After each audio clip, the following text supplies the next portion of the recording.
അദ്ദേഹത്തിൻ്റെ അനുഭവങ്ങൾ, അദ്ദേഹം 130ഓളം രാജ്യങ്ങൾ സന്ദർശിച്ചു. ഒരു സഞ്ചാരിയായി മാത്രമല്ല അദ്ദേഹം ഇവിടെ പോയിട്ടുള്ളത്. ഈ രാജ്യങ്ങളിൽ എന്തൊക്കെയുണ്ട്, അവിടെ സംസ്കാരം എന്താണ്, അവിടെ എന്ത് പഠിക്കാനുണ്ട് എന്ന് മലയാളികൾക്ക് പറഞ്ഞു കൊടുക്കുന്ന ഒരു ആയിട്ടാണ് നമ്മൾ അറിയുന്നത്. എല്ലാവരും നമുക്കറിയാം, ബഹുഭൂരിപക്ഷം ആൾക്കാർ നമ്മുടെ മാധ്യമ പ്രവർത്തകർ അദ്ദേഹത്തിൻ്റെ സഞ്ചാരം എപ്പിസോഡിൻ്റെ ആരാധകരാണ്. എപ്പോഴും നമ്മളൊരു സഞ്ചാരം എപ്പിസോഡ് നമ്മൾ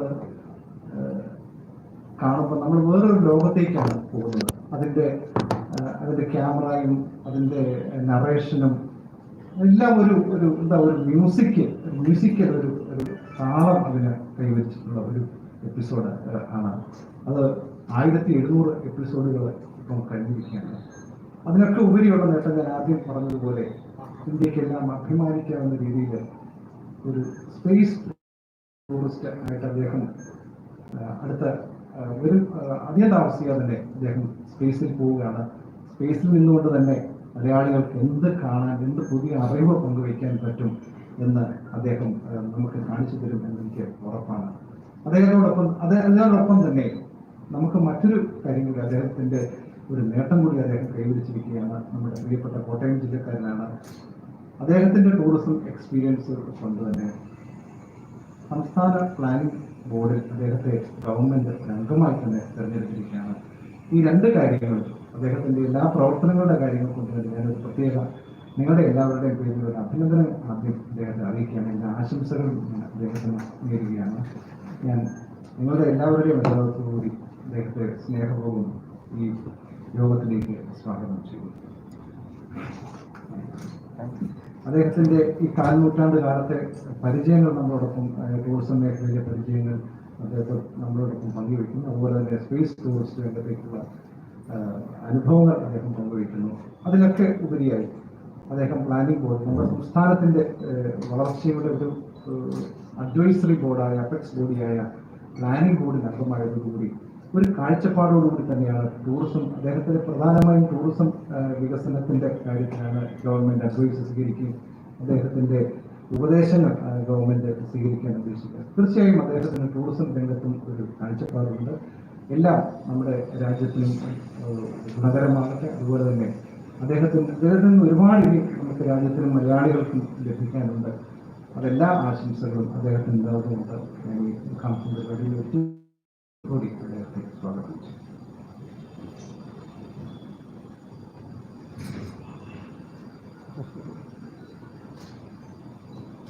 ബഹുമാനപ്പെട്ട പ്രസ് ക്ലബ് പ്രസിഡന്റ്, ഓണല്ലേ,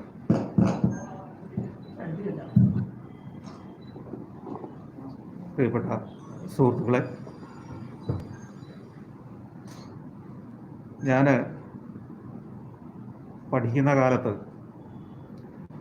ഈ സ്റ്റേജിലിരിക്കാനല്ല, അവിടെ ഇരിക്കാൻ ആഗ്രഹിച്ചിരുന്ന ഒരാളാണ്. ഞാൻ ജേർണലിസം പഠിക്കുക എന്ന ലക്ഷ്യത്തോടു കൂടി തന്നെ ഒരു ഹൈസ്കൂൾ വിദ്യാഭ്യാസം കഴിഞ്ഞ കാലം മുതൽ എൻ്റെ ജീവിതത്തെ ക്രമീകരിച്ചിരുന്ന ഒരാളാണ്. മാധ്യമപ്രവർത്തകനാകുക എന്നത് തന്നെയായിരുന്നു അക്കാലമൊക്കെയും എൻ്റെ ലക്ഷ്യം. ജേർണലിസം പഠിച്ചു കഴിഞ്ഞപ്പോൾ ഞാൻ പ്രിൻ്റ് മീഡിയയേക്കാൾ ടെലിവിഷനിലേക്ക് എൻ്റെ ജീവിതത്തെ തിരിച്ചുവിടുകയും കുറച്ചു കാലം ദൂരദർശന് വേണ്ടി നിരവധി ടെലിഫിലിമുകളും ഡോക്യുമെൻ്ററികളും സീരിയലുകളും ഒക്കെ നിർമ്മിച്ച് മുന്നോട്ട് പോയി. പിന്നീട് അതിൻ്റെ വലിയ സംഭാവനയൊന്നും എനിക്ക് ആ മേഖലയിൽ ചെയ്യാനില്ല എന്ന് തിരിച്ചറിഞ്ഞപ്പോൾ കേരളത്തിൽ വ്യത്യസ്തമായ ഒരു ടെലിവിഷൻ പരിപാടി ആരംഭിക്കണം എന്ന ചിന്തയോടുകൂടിയാണ് സഞ്ചാരം 1997 ഞാൻ ആരംഭിക്കുന്നത്. ഈ സഞ്ചാരം ചിത്രീകരിക്കുമ്പോഴൊക്കെ പലപ്പോഴും ഞാൻ പ്രസ് ക്ലബിൽ വന്ന് എൻ്റെ ആദ്യകാലത്തെ പല യാത്രകൾക്കും മുന്നോടിയായി ഞാൻ റഷ്യയിലേക്ക് ഒരു ടെലിവിഷൻ പരിപാടി ചിത്രീകരിക്കാൻ പോകുന്നു എന്നൊക്കെ പറഞ്ഞ് പത്രസമ്മേളനങ്ങൾ നടത്തുമായിരുന്നു.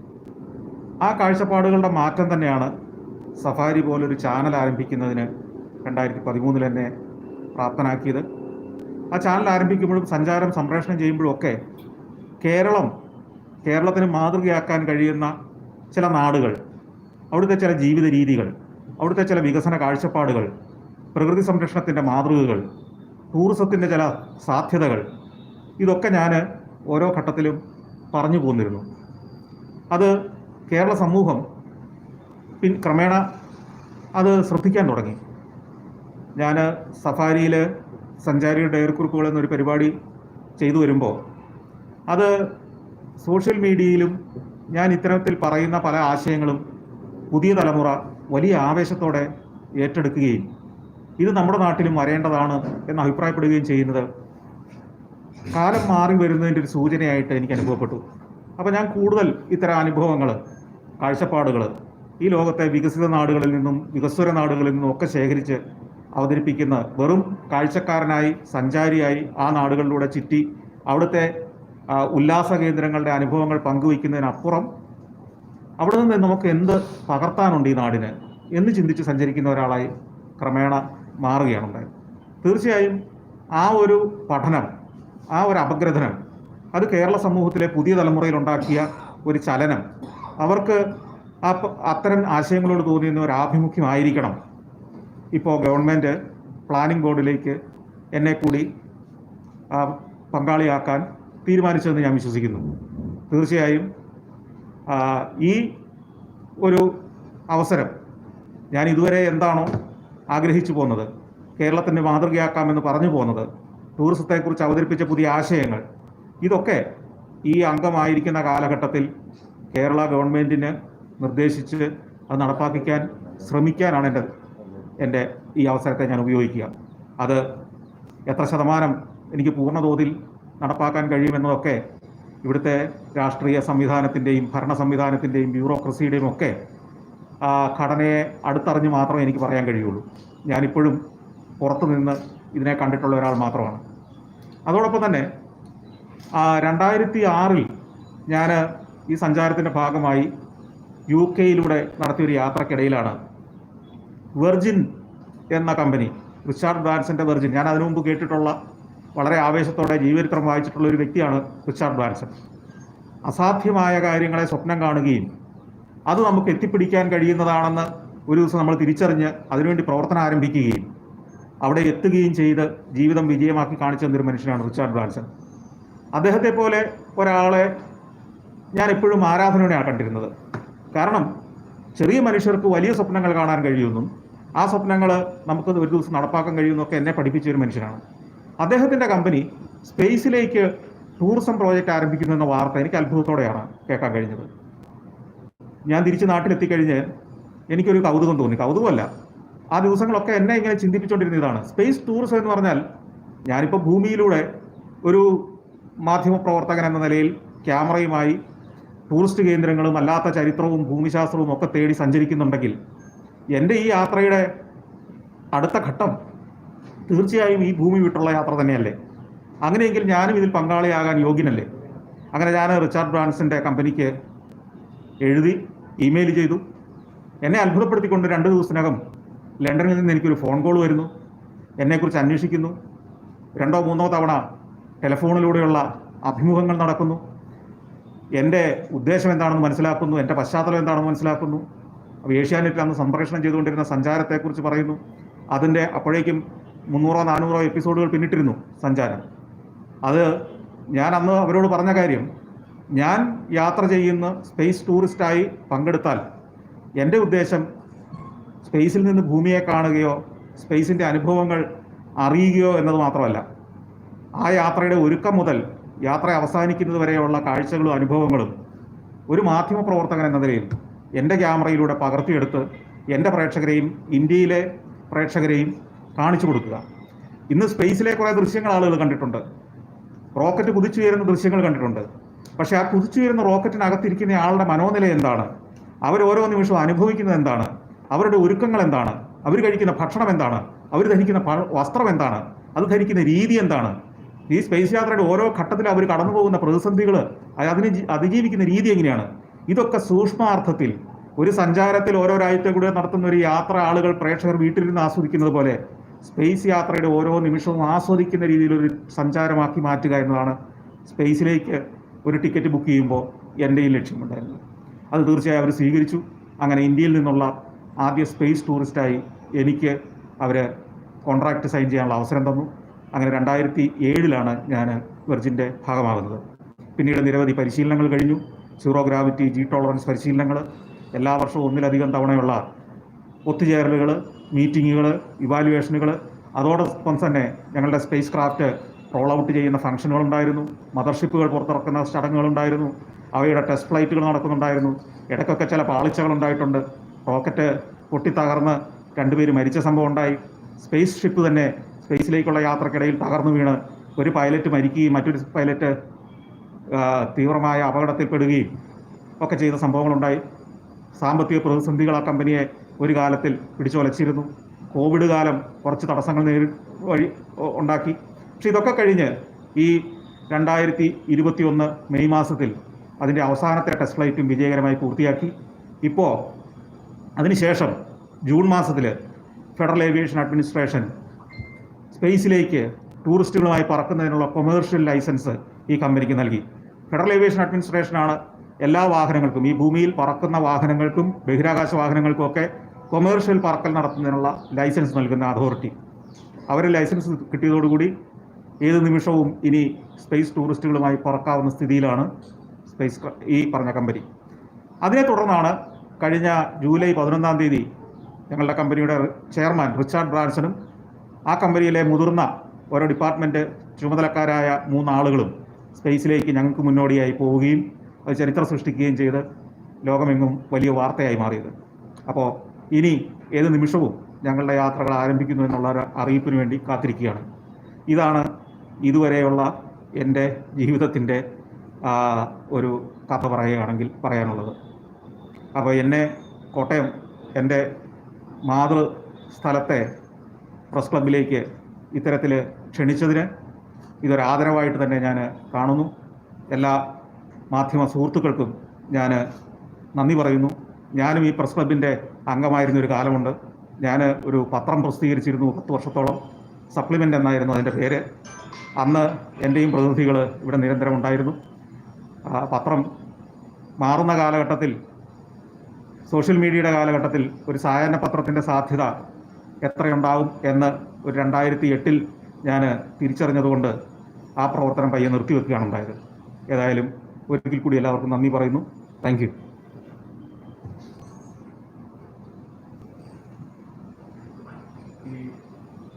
വലിയൊരു നേട്ടമാണല്ലോ ഇത്. സാധാരണക്കാർക്ക് എപ്പോഴും ഒരു സാധാരണക്കാരനെ ആളുകളും എപ്പോഴായിരിക്കും ഒരു സാധാരണക്കാരന് ഈ ഒരു സ്പേസിലേക്ക് പോകാൻ? അത് കുറെ വർഷങ്ങൾ നിൽക്കുമായിരിക്കും. പക്ഷെ ആ ഒരു കടമ്പ സങ്കീർണമാണ്. സാധാരണക്കാരന് അവിടെ എത്തിപ്പെടാനുള്ള ഒരു അതെപ്പോഴായിരിക്കും നടക്കുക? എനിക്ക് യാത്ര ചെയ്യാൻ പറ്റുമെങ്കിൽ ഏത് സാധാരണക്കാരനും യാത്ര ചെയ്യാൻ പറ്റും. എനിക്ക് ഇപ്പോൾ ആദ്യത്തെ ഘട്ടമായതുകൊണ്ടാണ് സെലക്റ്റഡ് ഫ്യൂ ഇതിനകത്ത് വരുന്നത്.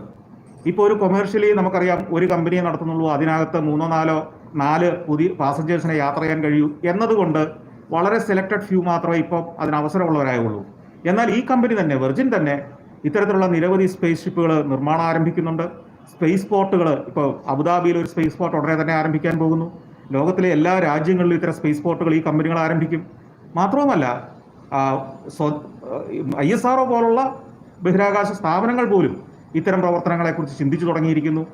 അതായത് ഇനി നമുക്കറിയാം 1400-കളുടെ ഒരു മധ്യകാലഘട്ടം ആയപ്പോഴേക്കും യൂറോപ്പിലെ ഏറ്റവും വലിയ ആഗ്രഹം, യൂറോപ്പിലെ എല്ലാ സമ്പന്ന രാജ്യങ്ങളും അവിടുത്തെ ചക്രവർത്തിമാരും തീരുമാനിച്ചിരുന്നത് നമ്മുടെ യൂറോപ്പിൻ്റെ സാധ്യതകളെല്ലാം പരമാവധി ഉപയോഗപ്പെടുത്തി കഴിഞ്ഞു. ആ സമയമായപ്പോഴത്തേക്കും, റിനൈസൻസ് ഒക്കെ കഴിഞ്ഞ സമയമായപ്പോഴേക്കും അവിടെ ജനസംഖ്യ വളർന്നു, ആളുകളുടെ ആവശ്യങ്ങൾ ഉയർന്നു, അവരുടെ ഡിമാൻഡ് കൂടി. അപ്പോൾ അവിടുത്തെ വിഭവങ്ങൾ പോരാതായി. അപ്പോഴാണ് നമുക്ക് അന്യ ഭൂഖണ്ഡങ്ങൾ തേടിപ്പോകണം എന്ന ചിന്തയുണ്ടാകുന്നത്. അതിന് രാജ്യങ്ങൾ തന്നെ, ചക്രവർത്തിമാർ തന്നെ സാമ്പത്തിക സഹായം നൽകി, പിന്തുണ നൽകി. നമുക്കറിയാം വാസ്കോഡിഗാമയെ ഇന്ത്യയിലേക്ക് അയക്കുന്നു. അതുപോലെ നിരവധി ആളുകൾ അതിനു മുമ്പും അതിന് ശേഷവും ഒക്കെ അമേരിക്കോ വെസ്പുച്ചി അല്ലെങ്കിൽ കൊളംബസ്, ഇങ്ങനെ നിരവധി നമ്മൾ ചരിത്രം പഠിച്ചാൽ അറിയാം, ധാരാളം ആളുകളെ പായ്ക്കപ്പലുകളുടെ വലിയ സംഘങ്ങളുമായി ലോകത്തിൻ്റെ പല ഭാഗത്തേക്ക് അയക്കുകയായിരുന്നു കടലിലൂടെ. അന്ന് അങ്ങനെ പോയി കണ്ടുപിടിച്ച ഭൂഖണ്ഡങ്ങളിലാണ് പിന്നീട് മനുഷ്യവാസം ഉണ്ടാവുകയും റിസോഴ്സസുകൾ തേടി അവിടെ എല്ലാം കോളനികളാക്കുകയും, എന്തിനേറെ ആഫ്രിക്കയെക്കുറിച്ച് പോലും അന്ന് അജ്ഞതയുണ്ടായിരുന്നു. അതുകൊണ്ടാണല്ലോ അതിനെ ഇരുണ്ട ഭൂഖണ്ഡം എന്ന് വിളിച്ചിരുന്നത്. അപ്പോൾ ആ കാലഘട്ടത്തിലുണ്ടായ ഒരു മുന്നേറ്റം പോലെ, ഒരു വളർച്ച പോലെ, മനുഷ്യരാശിയുടെ ഒരു കുതിച്ചാട്ടം പോലെ ഇനി ഉണ്ടാകാൻ പോകുന്നത് ഭൂമിയുടെ എല്ലാ സ്ക്വയർ ഇഞ്ചും നമ്മൾ അരിച്ച് പറക്കി കഴിഞ്ഞു, അതിൻ്റെ റിസോഴ്സസ് ഉപയോഗിച്ച് കഴിഞ്ഞു. ഇനിയും നമ്മുടെ മനുഷ്യരുടെ എണ്ണം വർദ്ധിച്ചുകൊണ്ടിരിക്കുന്നു. നമുക്ക് കൂടുതൽ റിസോഴ്സസ് ആവശ്യമുണ്ട്, സ്ഥലങ്ങൾ ആവശ്യമുണ്ട്. നമുക്കിനി അടുത്ത ഘട്ടത്തിലേക്ക്, ഇത് 50 വർഷത്തിനകം നടക്കുന്ന കാര്യത്തെക്കുറിച്ചല്ല ഞാൻ പറയുന്നത്, 50, 100, 200 വർഷം കഴിഞ്ഞ് സംഭവിച്ചേക്കാം. ചിലപ്പോൾ 50 വർഷത്തിനകം സംഭവിച്ചേക്കാം. അന്യഗ്രഹങ്ങളിലെ സാധ്യതകൾ തേടി ആളുകൾ പോകാൻ തുടങ്ങിയിരിക്കുന്നു. ചൊവ്വ നമ്മുടെ ഒരു ഡെസ്റ്റിനേഷനാണ് അടുത്തത്. അവിടെ ആദ്യം ആര് ചെന്ന് കൂടുതൽ വലിയ കോളനികൾ സ്ഥാപിക്കുന്നു ആണ് അവിടുത്തെ റിസോഴ്സുകളെ ഉപയോഗപ്പെടുത്താൻ കഴിയുക. ഖനിജങ്ങൾ, അമൂല്യമായ ധാതുക്കൾ, ഇതൊക്കെ അവിടുത്തെ ഈ ഗ്രഹങ്ങളിലുണ്ട്. അവിടെ നിന്ന് അത് ശേഖരിക്കാൻ കഴിയുന്ന രാജ്യങ്ങൾ അല്ലെങ്കിൽ കമ്പനികൾ, പ്രസ്ഥാനങ്ങൾ സമ്പന്നരായി മാറും. സ്വാഭാവികമായിട്ടും അവിടുത്തെ ആ പ്രദേശത്തിൻ്റെ ഉടമകളായി മാറും. അപ്പോൾ അവിടെ ഖനികൾ ആരംഭിക്കുക, അല്ലെങ്കിൽ അവിടുന്ന് റിസോഴ്സസ് ശേഖരിക്കുക, അവിടെ പഠനം നടത്തുക, ഇതിനൊക്കെ തീർച്ചയായും നമ്മുടെ അഭ്യസ്തവിദ്യരായ ആളുകളെയും പരിശീലിപ്പിച്ച് വിടേണ്ടി വരും. ഈ കമ്പനികളുടെ കുറേ പൈലറ്റുമാർ മാത്രം പോയാൽ പോരാ. അപ്പോൾ അങ്ങനെ വരുമ്പോൾ നമ്മൾ ഇന്ന് മറ്റു നാടുകളിലേക്ക് തൊഴിൽ തേടി പോകുന്നത് പോലെ 50, 100 വർഷത്തിന് ശേഷം ഈ പറഞ്ഞ ഗ്രഹങ്ങളിലേക്ക്, ചൊവ്വയിലേക്ക്, ചന്ദ്രനിലേക്ക് ഒക്കെ ഈ പറഞ്ഞ സ്പെഷ്യലിസ്റ്റുകളായ ടെക്നീഷ്യന്മാരായി, ശാസ്ത്രജ്ഞന്മാരായി, സാങ്കേതിക വിദഗ്ധരായി ഒക്കെ ജോലി തേടിയ ആളുകൾ അവിടേക്ക് പോകുന്ന ഒരു കാലമാണ് വരാനിരിക്കുന്നത്. അതിനു മുന്നോടിയായാണ് ഈ ലോകത്തിലെ വമ്പന്മാരായ കോടീശ്വരന്മാർ ഇതിൽ ഇൻവെസ്റ്റ് ചെയ്തുകൊണ്ടിരിക്കുന്നത്. ആരൊക്കെയാണ് ഇൻവെസ്റ്റ് ചെയ്യുന്നത് നോക്കുമ്പോൾ നമുക്കറിയാം. അവരൊന്നും മണ്ടന്മാരല്ല, വളരെ പ്ലാൻഡ് ആയിട്ട് കാര്യങ്ങളെ കാണുന്നവരാണ്. ജെഫ് ബെസോസ് ആമസോണിൻ്റെ തലവനാണ്, ലോകത്തെ ഏറ്റവും വലിയ വ്യവസായികളിൽ അല്ലെങ്കിൽ സമ്പന്നരിൽ ഒരാൾ. അടുത്തത് എലോൺ മസ്കാണ്. നമുക്കറിയാം ടെസ്ല ഉൾപ്പെടെയുള്ള നിരവധി കമ്പനികളെ, സ്പേസ് എക്സ് പോലുള്ള കമ്പനിയുടെ മേധാവി. റിച്ചാർഡ് ബ്രാൻസൺ ലോകത്തിലെ ഏറ്റവും വലിയ എയർലൈനുകളിൽ ഒന്നിൻ്റെ മുതലാളി, ഒപ്പം 400ഓളം കമ്പനികൾ അയാൾക്ക് കീഴിൽ പ്രവർത്തിക്കുന്നു. അപ്പോൾ ഇത്തരത്തിലുള്ള വമ്പന്മാരെല്ലാം സ്പേസിനെ ലക്ഷ്യമിടുകയാണ്. നമുക്കറിയാം അബുദാബി ഗവൺമെൻറ് പോലും സ്പേസിലേക്ക്, ബഹിരാകാശത്തേക്ക് വാഹനം അയച്ചു കഴിഞ്ഞു, ചൊവ്വയിലേക്കുള്ള പരിവേഷകരെ അയച്ചു കഴിഞ്ഞു. അപ്പോൾ എല്ലാ രാജ്യങ്ങളുടെയും, എല്ലാ സ്വകാര്യ കമ്പനികളുടെയും ലക്ഷ്യസ്ഥാനം അടുത്ത തലമുറ വളർച്ചയ്ക്കുള്ള സ്ഥലമായി സ്പേസിനെ കാണുന്നു. അപ്പോൾ സ്വാഭാവികമായിട്ടും ആ മേഖലയിൽ പഠനം നടത്തുന്ന ആളുകൾ, നമ്മുടെ സ്പേസ് ഇൻസ്റ്റിറ്റ്യൂട്ടൊക്കെ തിരുവനന്തപുരത്ത് ആരംഭിക്കാൻ തന്നെ കാര്യം ഇതൊക്കെ മുന്നിൽ കണ്ടുകൊണ്ടാണ്. അപ്പോൾ അവിടെ നിന്ന് പഠിച്ചിറങ്ങുന്ന ആളുകൾ ഒക്കെ നാളെ സ്പേസിലേക്ക് യാത്ര ചെയ്യുന്ന സ്ഥിതിയിലേക്ക് എത്തും. സ്പേസ് ലൈനറുകൾ ക്രമേണ ആരംഭിക്കും. അതായത് റിച്ചാർഡ് ബ്രാൻസന്റെ മറ്റൊരു സ്വപ്ന പദ്ധതിയാണ് സ്പേസ് ലൈനറുകൾ, എയർലൈൻ പോലെ സ്പേസ് ലൈനുകൾ. അതായത് കൊച്ചിയിൽ നിന്ന് ബഹിരാകാശത്തേക്ക് കയറി അതിലൂടെ സഞ്ചരിച്ച് ഭൂമിയിലെ തന്നെ മറ്റൊരു സ്ഥലത്ത് ഇറങ്ങുക. അപ്പോൾ ഇതും സാധ്യതയുള്ളൂ. കാരണം സ്പേസിലേക്ക് കയറാൻ നമുക്കറിയാം അധികം ദൂരമില്ല. ഒരു 120 കിലോമീറ്റർ കടന്നാൽ നേരെ മുകളിലേക്ക് പോയാൽ സ്പേസിലെത്തി. സ്പേസിലൂടെ യാത്ര ചെയ്ത് മറ്റൊരു ഡെസ്റ്റിനേഷനിൽ എത്തുന്ന ഗതാഗത സംവിധാനം ഭാവിയിൽ സാധ്യമാകുമോ എന്നും അവർ പരീക്ഷിക്കുന്നുണ്ട്. അപ്പോൾ എന്താ സംഭവിക്കുന്നത്? ഇന്ന് 20 മണിക്കൂർ കൊണ്ട് നമ്മൾ കൊച്ചിയിൽ നിന്ന് ന്യൂയോർക്കിൽ എത്തുമെങ്കിൽ അത് 2 മണിക്കൂറായിട്ട് വേണമെങ്കിൽ കുറയ്ക്കാൻ പറ്റും. സ്പേസിലൂടെയുള്ള യാത്രയ്ക്ക് വേഗതയ്ക്ക് നിബന്ധനകളൊന്നുമില്ല. അപകട സാധ്യത തന്നെ കുറവ്. ഓക്സിജൻ ഇല്ലാത്തത് കൊണ്ട് പൊട്ടിത്തെറിക്കുള്ള സാധ്യതകൾ കുറവ്, ഗ്രാവിറ്റി കുറവ്, വായുവിൻ്റെ ഫ്രിക്ഷൻ ഇല്ല. ഇതൊക്കെ അനുകൂലമായ ഘടകങ്ങളാണ്. അപ്പോൾ അതിവേഗത്തിലുള്ള യാത്ര ഈ മനുഷ്യൻ്റെ സ്വപ്നമാണ്. ഏറ്റവും കുറഞ്ഞ സമയം കൊണ്ട് നമുക്കറിയാം 50കൾ മുതൽ ഏതാണ്ട് 20-25 മണിക്കൂർ കൊണ്ടാണ് നമ്മൾ ഇപ്പോഴും ന്യൂയോർക്കിൽ എത്തുന്നത്. ബാക്കി എല്ലാ കാര്യത്തിലും വേഗത കൂടി. പക്ഷേ നമുക്ക് വിമാനയാത്രയുടെ മാത്രം വേഗത കൂടുന്നില്ല. ഹൈപ്പർ ലൂപ്പ് പോലുള്ള സംവിധാനങ്ങളിലും ഇനി സ്പേസ് വഴിയുള്ള യാത്രയിലുമൊക്കെയാണ് ആളുകൾ അതിൽ പ്രതീക്ഷ കാണുന്നത്.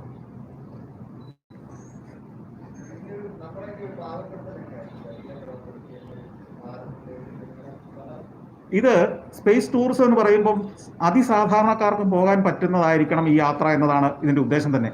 അതുകൊണ്ട് തന്നെ നമ്മൾ കഠിനമായ വ്യായാമങ്ങളോ വലിയ ഒരു ജിമ്മിൽ പോയി കുറേ കസർത്ത് കാണിക്കലോ ഒന്നും ഇതിൻ്റെ ആവശ്യമില്ല. എന്നാൽ നമ്മൾ ന്യായമായ ഹെൽത്ത് ഉള്ള ആളായിരിക്കണം. അതായത് നമുക്കറിയാം സ്പേസിലേക്ക് പോകുമ്പോഴും തിരിച്ചിറങ്ങുമ്പോഴും ഉണ്ടാകുന്ന ഏറ്റവും പ്രധാന പ്രശ്നം ഗ്രാവിറ്റി കൂടുന്ന അവസ്ഥയാണ്. പല മടങ്ങ് വർദ്ധിക്കും. അപ്പോൾ ഈ പല മടങ്ങ് ഗ്രാവിറ്റി കൂടുമ്പോൾ ഇപ്പോൾ ഉദാഹരണത്തിന് 60 കിലോ ഭാരമുള്ള ഒരാൾക്ക് 300-360 കിലോ വരെയായിട്ട് വർദ്ധിക്കുന്ന ഒരു സ്ഥിതി ഉണ്ടാകുമ്പോൾ അത് ശരീരത്തിൽ വലിയൊരു പ്രതിസന്ധി സൃഷ്ടിക്കും. നമ്മളിങ്ങനെ ഇരിക്കുകയാണെങ്കിൽ ഇപ്പോൾ ഫൈറ്റർ ജെറ്റുകൾ പറത്തുന്ന പൈലറ്റുമാർക്കൊക്കെ അതേ സ്ഥിതി ഉണ്ടാവാറുണ്ട്. നമുക്ക് തലച്ചോറിലെ ദ്രാവകങ്ങൾ അല്ലെങ്കിൽ രക്തം, ജലാംശം ഒക്കെ താഴേക്ക് ഊർന്ന് ഇറങ്ങും. അതായത് നമ്മളൊരു തുണി പിഴിയുന്നത് പോലെ നമ്മുടെ ശരീരം അനുഭവപ്പെടും. അത്ര പ്രഷറാണ് ഭൂമി നമ്മുടെ മേൽ പ്രയോഗിക്കുക. അപ്പോൾ അത് കുറച്ച് സമയത്തേക്ക് നമുക്ക് ബോധക്ഷയം പോലെയൊക്കെ പ്രശ്നങ്ങളുണ്ടാവാം. നമ്മളുടെ ശാരീരിക അവസ്ഥ ഒരു നോർമൽ ഹെൽത്ത് അല്ലെങ്കിൽ വലിയ പ്രതിസന്ധികളുണ്ടാവാം. അതിനെയൊക്കെ അതിജീവിക്കാനുള്ള പരിശീലനമാണ് ഈ ജി ടോളറൻസ് പരിശീലനത്തിൽ നമുക്ക് തരുന്നത്. അപ്പോൾ അത് അതിജീവിച്ച ഒരാൾക്ക് സ്വാഭാവികമായിട്ടും അത് അത്യാവശ്യം ഹെൽത്ത് ഉള്ള ഒരാൾക്ക് അത് അതിജീവിക്കാൻ കഴിയുമെന്ന് തന്നെയാണ് ഇപ്പോൾ ഇതുവരെ നമുക്ക് അനുഭവം. പിന്നെ സീറോ ഗ്രാവിറ്റി എന്ന് പറയുന്നത് താരതമ്യേന അത്ര ബുദ്ധിമുട്ടുള്ളൊരു കാര്യമല്ല. അതും ചിലപ്പോൾ ചില ആളുകൾക്ക് തലകറക്കമോ അങ്ങനെയൊക്കെയുള്ള ചില പ്രശ്നങ്ങൾ ഉണ്ടാകാം. അപ്പോൾ അതുകൊണ്ടാണ് ഈ യാത്രയ്ക്ക് മുന്നോടിയായിട്ട് ഈ പരിശീലനത്തിൽ നമ്മളെ വിടുന്നത്.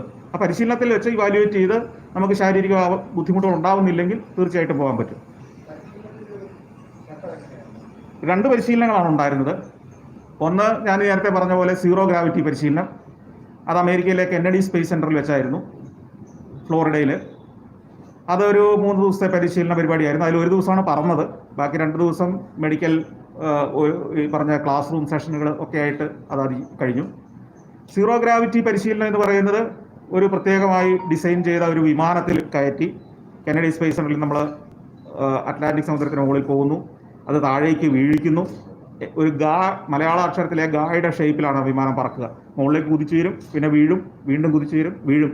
ഈ ഓരോ വീഴ്ചയിലുമാണ് സീറോ ഗ്രാവിറ്റി നമ്മൾ അനുഭവിക്കുന്നത്. ജി ടോളറൻസ് എന്ന് പറയുന്ന ഗ്രാവിറ്റി ടോളറൻസ്, ഞാൻ പറഞ്ഞല്ലോ പല മടങ്ങ് ഗ്രാവിറ്റി വർദ്ധിക്കുന്ന അവസ്ഥ, അതിനുള്ള പരിശീലനം ഒരു നാസ്റ്റാർ സെൻറ്റർ ഉണ്ട് ഫിലാഡൽഫിയയിൽ, അവിടെയായിരുന്നു അതിൻ്റെ പരിശീലനം നടന്നിരുന്നത്. ആ നാസ്റ്റാർ സെൻറ്ററിലെ പരിശീലനത്തിൽ നമ്മളൊരു സെൻട്രിഫ്യൂഗ് സിമുലേറ്റർ എന്ന് പറയുന്ന ഒരു പ്രത്യേക യന്ത്രത്തിനകത്ത് നമ്മളെ ഇരുത്തി അത് കറങ്ങുകയാണ്. ഈ കറക്കത്തിനിടയിലാണ് നമുക്ക് ഭാരം കൂടി വരുന്നതായിട്ട് അനുഭവിക്കുന്നത്. അത് പല ഘട്ടങ്ങളായിട്ട് പല ദിവസങ്ങളിലാണ് നമ്മുടെ ഭാരം കൂട്ടി നമ്മളെ പരിശോധിക്കുന്നത്. ആദ്യം 1G, ഒരു 2 ഇരട്ടി ഗ്രാവിറ്റി, പിന്നെ 3 ഇരട്ടി, പിന്നെ 4 ഇരട്ടി, ഇങ്ങനെ ഘട്ടം ഘട്ടമായി നമ്മൾ 6 ഇരട്ടി ഗ്രാവിറ്റി കൂടുന്നത് അതിജീവിക്കണം. അതാണ് അതിൻ്റെ പരിശോധന. അത് ഞാൻ ഇത് രണ്ടും പൂർത്തിയാക്കി. ഉണ്ടാവും, കുറച്ചൊക്കെ നമുക്കുണ്ടാവും. അല്ല, എനിക്ക് ഈ സീറോ ഗ്രാവിറ്റിയിൽ ഭീകരമായ ഛർദി ഉണ്ടായി. അത് സ്വാഭാവികമാണ്, അത് ഉണ്ടാവും. അപ്പോൾ അതിനൊക്കെയുള്ള പ്രൊവിഷൻസ് നമ്മളുടെ ഈ ഫ്ലൈറ്റ് സ്യൂട്ടിൽ ചേർത്തിട്ടുണ്ട്. നമുക്ക് ഛർദ്ദിക്കാനൊക്കെയുള്ള സൗകര്യങ്ങൾ ഉണ്ട്. ഛർദ്ദിക്കുക എന്നുള്ളതൊക്കെ ഒരു സ്വാഭാവികമായ പ്രവർത്തനമാണ്. കാരണം നമ്മുടെ ശരീരം ഒരു വിചിത്രമായ രീതിയിൽ പ്രതികരിക്കുകയാണല്ലോ ഇതിനോടൊക്കെ. നമ്മുടെ ശരീരം ഇന്നേ വരെ അനുഭവിച്ചിട്ടില്ലാത്ത ചില അനുഭവങ്ങളിലൂടെ കടന്നു പോകുന്നത്. അത് പക്ഷേ ഒരു ബ്രേക്ക് ഡൗൺ ഉണ്ടാകുന്നില്ലെങ്കിൽ പ്രശ്നമില്ല.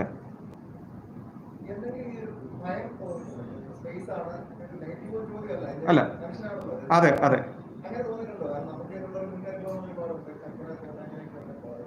ഇല്ല. എനിക്ക് കാരണം ഈ കൽപ്പന ചൗളയുടെ ഒക്കെ അപകടം എന്ന് പറയുന്നത്, ഒന്ന് ഈ സ്പേസ് യാത്രയുടെ നല്ല ഏത് പുതിയ സംരംഭത്തിന്റെയും ആദ്യഘട്ടങ്ങളിൽ കുറെ അപകടങ്ങൾ സാധ്യതകളുണ്ട്. അത് ആദ്യകാലങ്ങളിൽ ഉണ്ടായിട്ടുണ്ട്, അതായത് 50കളിലും 60കളിലും ഒക്കെ.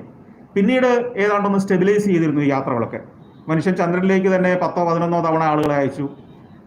മറ്റ് രാജ്യങ്ങളും ബഹിരാകാശത്തേക്ക് നിരവധി ആളുകളെ അയക്കുകയും സ്പേസ് വാക്കുകളൊക്കെ നടക്കുകയും ചെയ്തു. എന്നാൽ അതിനിടയ്ക്ക് കൽപ്പന ചൗളയൊക്കെ പോയ വാഹനം പൊട്ടിത്തകരുകയും ചെയ്തു. അപ്പം ഇത് എവിടെയും നമുക്കറിയാം, അതിനാണ് ആക്സിഡന്റ് എന്ന് പറയുന്നത്. അത് ഒരു അപ്രതീക്ഷിതമായൊരു സംഭവം മാത്രമായിരുന്നു. ഇപ്പം വിമാനയാത്രകളിൽ എത്രയോ വിമാനങ്ങൾ അപകടത്തിൽപ്പെടുന്നുണ്ട്. അതും ഒരു ആക്സിഡന്റ് ആണ്, സാധാരണഗതിയിൽ അത് സംഭവിക്കുന്നതല്ല. അപ്പം അതുകൊണ്ട് നമ്മളിതിനെ ഭയപ്പെടേണ്ടതില്ല. വലിയൊരു ടെക്നിക്കൽ ടീം, വലിയ ശാസ്ത്രജ്ഞന്മാരുടെ ഒരു സമൂഹം ഒക്കെയാണ് നമുക്ക് വേണ്ടി ഇതെല്ലാം അറേഞ്ച് ചെയ്യുന്നത്. നമ്മളവരെ ട്രസ്റ്റ് ചെയ്യാന്നുള്ളതേ ഉള്ളൂ. പിന്നെ അപകടം എന്ന് പറയുന്നതും മരണം എന്ന് പറയുന്നതും നമ്മുടെ കൂടെ തന്നെ എപ്പോഴും ഉണ്ട്. അത് ഏത് നിമിഷവും, അത് കോവിഡായിട്ട് വരാം, വാഹന അപകടമായിട്ട് വരാം, ഒരു വെള്ളമുള്ളിടത്ത് തെന്നി വീണാലും ഇതൊക്കെ സംഭവിക്കാം. അതിനേക്കാളൊക്കെ മഹത്തരമായ ഒരു മരണമായിരിക്കുമല്ലോ സ്പേസിൽ വെച്ചുണ്ടായാലും ഉണ്ടാവുക.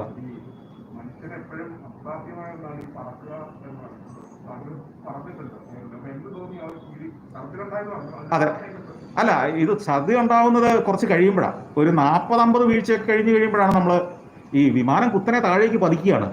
നമ്മളതിനകത്ത് അറിയുന്നില്ല, ജനലുകളൊന്നും ഇല്ലാത്ത ഒരു പ്രത്യേക എയർക്രാഫ്റ്റ് ആണത്.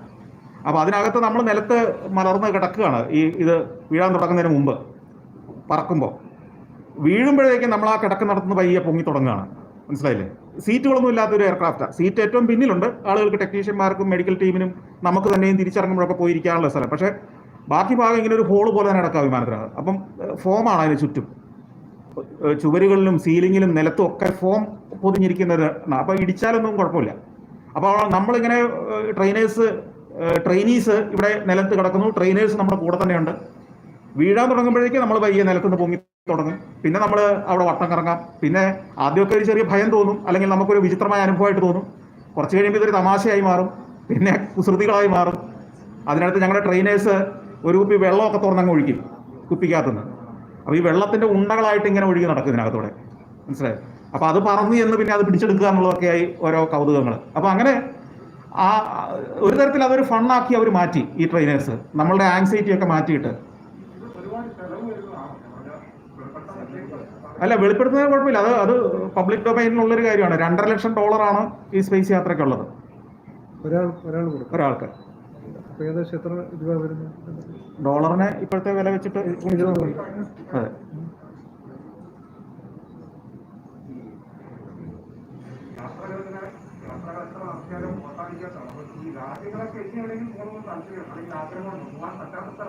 അല്ല, ഇപ്പോൾ ഞാനിപ്പോൾ 130 രാജ്യം എന്നുള്ളൊരു കണക്ക് പറഞ്ഞാലും ആ രാജ്യങ്ങളുടെ ചെറിയൊരു അംശമല്ലേ നമ്മൾ കാണുന്നുള്ളൂ. ഇപ്പൊ ഇന്ത്യയിലേക്ക് വന്ന ഒരാൾ ഡൽഹി, ആഗ്ര, ജയ്പൂർ കുറെ കറങ്ങിയിട്ട് തിരിച്ചു പോകുന്നു പറഞ്ഞ പോലെയാ. ഇന്ത്യ കണ്ടു എന്ന് വേണേൽ പറയാമെന്നുള്ളതല്ലാതെ ഇന്ത്യയുടെ ഒരംശമേ നമ്മൾ കാണുന്നുള്ളൂ എന്നതുപോലെ തന്നെയാണ്. അമേരിക്കയിൽ ഞാനൊരു 15 തവണയെങ്കിലും പോയിട്ടുണ്ട്. പക്ഷെ എങ്കിലും അമേരിക്കയുടെ ഇനിയും സുപ്രധാനമായ പല കാഴ്ചകളും ഞാൻ പകർത്തിയെടുത്തിട്ടില്ല എന്ന് എനിക്കറിയാം.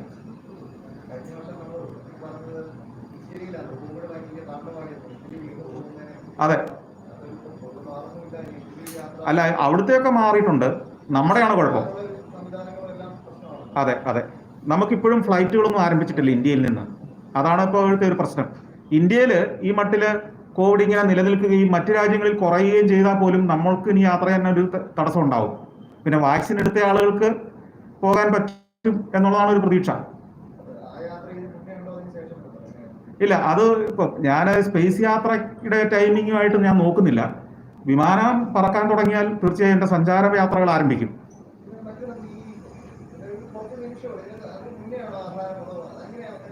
എങ്ങനെ? 10 മിനിറ്റ് സ്പേസിലുണ്ടാവുള്ളൂ. ആഹാരം കഴിച്ചിട്ടൊക്കെ ആയിരിക്കും പോവുക. ഒന്നുമില്ല. അതായത് ഇതിനകത്ത് ചില കാര്യങ്ങളുണ്ട്. നമുക്ക് ഈ പറഞ്ഞ ഗ്രാവിറ്റി, മൾട്ടിപ്പിൾ ഗ്രാവിറ്റി ഒക്കെ അനുഭവിക്കുന്ന ഒരു സ്റ്റേജിൽ എത്തിക്കഴിയുമ്പോൾ നമ്മളുടെ എന്താണ് ഈ ഛർദ്ദിക്കാനുള്ള ടെൻഡൻസി ഉണ്ടാവും, പല തലകറക്കം, ഇങ്ങനെയൊക്കെയുള്ള. അപ്പോൾ അതിനൊന്നും സാധ്യത ഉണ്ടാവാത്ത ഭക്ഷണമായിരിക്കും കഴിക്കുക. നമ്മൾ ഹെവി ഫുഡൊന്നും കഴിച്ചിട്ടല്ല പോവുക സാധാരണ. ഈ ട്രെയിനിങ്ങിലും അങ്ങനെയൊക്കെ തന്നെയായിരുന്നു. വളരെ ലൈറ്റ് ഫുഡാണ് സാധാരണഗതിയിൽ കഴിക്കുക. ചെറിയ ജ്യൂസ്, ചില പ്രത്യേക തരത്തിലുള്ള സ്നാക്സ്, ഇങ്ങനെയൊക്കെയുള്ള സാധനങ്ങൾ മാത്രമേ ആ പറക്കലിന് കുറച്ച് മണിക്കൂറുകൾക്ക് മുമ്പ് നമ്മൾ കഴിക്കാറുള്ളൂ. തലേന്ന് രാത്രി പോലും വളരെ കൺട്രോൾഡ് ആയിട്ടാണ് ഫുഡ്. അതിനുള്ള ഒരു മെനു ഒക്കെ അവർ തരും. സാധാരണ നമ്മൾ അവിടെ തന്നെയാണ് താമസിക്കുന്നതെങ്കിൽ അതായിരിക്കും നമുക്ക് സെർവ് ചെയ്യുക.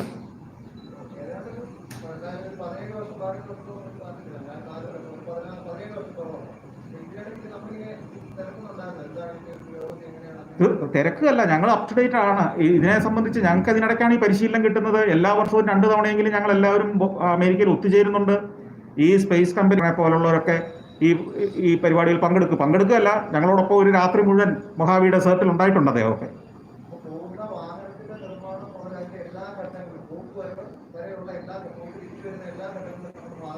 അതെ, അത് ഞാൻ സഞ്ചാരത്തിൽ കാണിച്ചിട്ടുണ്ട്. ഇതിന്റെ എല്ലാ പ്രോഗ്രസും സഞ്ചാരത്തിൽ ഞാനത് ചിത്രീകരിച്ച് അതൊക്കെ കാണിച്ചിട്ടുണ്ട് ഓരോ സമയത്തും.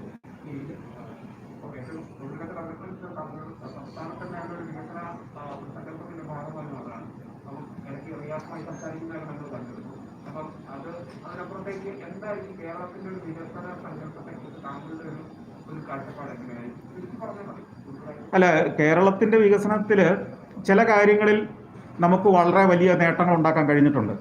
നമ്മുടെ വിദ്യാഭ്യാസ മേഖലയുടെ, ശാസ്ത്ര വിദ്യാഭ്യാസം പ്രത്യേകിച്ച് അതിൻ്റെ മേഖലകളിലൊക്കെ വലിയ മുന്നേറ്റം ഉണ്ടായിട്ടുണ്ട്. ആരോഗ്യ മേഖലയിൽ നമുക്ക് വലിയ നേട്ടങ്ങൾ ഉണ്ടാക്കാൻ പറ്റിയിട്ടുണ്ട്. അതിലൊക്കെ ഫൈൻ ട്യൂണിങ് ആവശ്യമുണ്ടെന്നുള്ളത് ശരിയാണെങ്കിൽ കൂടി അതൊക്കെ ലോക നിലവാരത്തിലുള്ള ഫെസിലിറ്റികളാണ്. ഇപ്പോൾ നമ്മളുടെ PWD വകുപ്പിൽ, PWD ഇപ്പോഴത്തെ കാര്യമല്ല ഞാനീ പറയുന്നത്, നമ്മുടെ റോഡുകളും ഹൈവേകളും ഒക്കെ ഇന്ന് താരതമ്യേന ഭേദപ്പെട്ട നിലയിൽ, ഇപ്പോൾ ഈ മഴക്കാലത്ത് കുറെ പോയതായി ഒഴിച്ചാൽ നമ്മളൊരു 15 കൊല്ലം മുമ്പ് കണ്ട കേരളത്തിലെ റോഡുകളല്ല ഇന്ന്. മെക്കനൈസ്ഡ് ടാറിങ്ങും ഒക്കെ ആയി അടിസ്ഥാന സൗകര്യങ്ങളൊക്കെ കുറച്ച് ഭേദപ്പെട്ട രീതിയിലേക്ക് മാറിക്കൊണ്ടിരിക്കുന്ന ഒരു കേരളമാണ്. അപ്പോൾ IT മേഖലയിലാണെങ്കിലും നമ്മൾ വളരെ മുന്നിലാണ്. എല്ലാ ഗ്രാമങ്ങളിലും ഇപ്പോൾ ഇൻ്റർനെറ്റ് ലഭ്യമാണ്. അപ്പോൾ നമ്മൾ തീരെ പുറകിലൊന്നുമല്ല. എന്നാൽ ഇന്ന് ഗ്ലോബൽ നിലവാരത്തിലുള്ള ഒരു പെർഫെക്ഷനിലേക്ക് കേരളത്തിൻ്റെ മുഴുവൻ സാധ്യതയെ നമ്മൾ, ഇവിടുത്തെ ഏറ്റവും മിടുക്കരായ മനുഷ്യര്, പ്രകൃതി, ഭൂമിശാസ്ത്രത്തിൻ്റെ പ്രത്യേകതകൾ, നമ്മുടെ ചരിത്രവും പാരമ്പര്യവും ഇതെല്ലാം പ്രയോജനപ്പെടുത്തിക്കൊണ്ട് നമ്മൾ അർഹിക്കുന്ന ഒരു ലെവലിലേക്ക് വളർന്നിട്ടുണ്ടോ എന്ന് ചോദിച്ചാൽ ഇല്ല. നമ്മൾ അർഹിക്കുന്ന, കേരള സമൂഹം അർഹിക്കുന്ന ഒരു ലെവലിലേക്ക് കേരളം എത്തിയിട്ടുണ്ടോ എന്ന് ചോദിച്ചാൽ ഇല്ല. കാരണം നമുക്കൊരു സിംഗപ്പൂരിൻ്റെയോ സ്വിറ്റ്സർലൻഡിൻ്റെയോ ഒക്കെ സാമ്പത്തിക സ്ഥിതിയിലേക്ക് വളരാൻ സാധ്യതയുള്ളൊരു നാടാണ്. അതിന് പറ്റുന്ന ഒരു സാഹചര്യങ്ങളെ എങ്ങനെ നമുക്ക് ലോകത്തിലെ ഇത്തരം വികസിച്ച അല്ലെങ്കിൽ അടുത്ത കാലത്തും വികസിച്ചുകൊണ്ടിരിക്കുന്ന അടുത്ത കാലത്തും വലിയ വികസനം കാണിക്കുന്ന ചില ആഫ്രിക്കൻ രാജ്യങ്ങൾ പോലും ഉണ്ട്. റുവാണ്ടയൊക്കെ പോലുള്ള രാജ്യങ്ങളുടെ ഉദാഹരണങ്ങൾ ഗംഭീരമാണ്. അടുത്ത കാലം വരെ ആഭ്യന്തര യുദ്ധം ഉണ്ടായിരുന്ന ഒരു റുവാണ്ട ഇന്ന് ആകെ മാറിയിരിക്കുന്നു. അപ്പോൾ ഇവരൊക്കെ എങ്ങനെയാണ് മാറിയത്? അങ്ങനെ നമുക്കും മാറാൻ കഴിയില്ലേ? ഞാൻ എപ്പോഴും പാശ്ചാത്യ നാടുകളുടെ മാത്രം മാതൃകയല്ല പറയുന്നത്. ചൈന പോലും നമുക്ക് മാതൃകയാക്കാവുന്ന നാടാണ്. ഡെമോക്രസിയുടെയോ ഭരണ സംവിധാനത്തിൻ്റെയോ കാര്യത്തിലല്ല, സംരംഭകരെ പ്രോത്സാഹിപ്പിക്കുന്ന കാര്യത്തിൽ, ടൂറിസ്റ്റ് ഡെസ്റ്റിനേഷനുകളെ വളർത്തുകയും വികസിപ്പിക്കുകയും ചെയ്യുന്ന കാര്യത്തിൽ, പാരമ്പര്യത്തെ മാർക്കറ്റ് ചെയ്യുന്ന രീതിയിൽ, പാരമ്പര്യം ഹെറിറ്റേജ് എന്ന് പറഞ്ഞ സാധനം ഒരു പ്രോഡക്റ്റാക്കി മാറ്റാൻ കഴിയും. അപ്പോൾ ഹെറിറ്റേജ് എന്ന് പറയുന്നത് പ്രസംഗിക്കേണ്ട ഒരു വിഷയം മാത്രമല്ല, ഹെറിറ്റേജ് നമുക്ക് വിദേശികൾക്ക് മുമ്പിൽ, ലോകത്തിന് മുമ്പിൽ അവതരിപ്പിച്ച് പണം നേടാവുന്ന ഒന്നാണ് ഇവിടെ ഇവരൊക്കെ കാണിച്ചു തരുന്നുണ്ട്. അപ്പോൾ ഇതൊക്കെ കൂടെ ചേർത്ത് നമുക്ക് കേരളത്തെ അടുത്ത തലമുറയ്ക്ക് കേരളത്തിൽ ജീവിക്കാൻ പ്രേരിപ്പിക്കുന്ന, കേരളത്തിന് വേണ്ടി ജീവിക്കാൻ പ്രേരിപ്പിക്കുന്ന ഒരു സാഹചര്യം സൃഷ്ടിക്കാൻ പറ്റുമെന്നുള്ളതാണ് എൻ്റെ ചിന്തകൾ.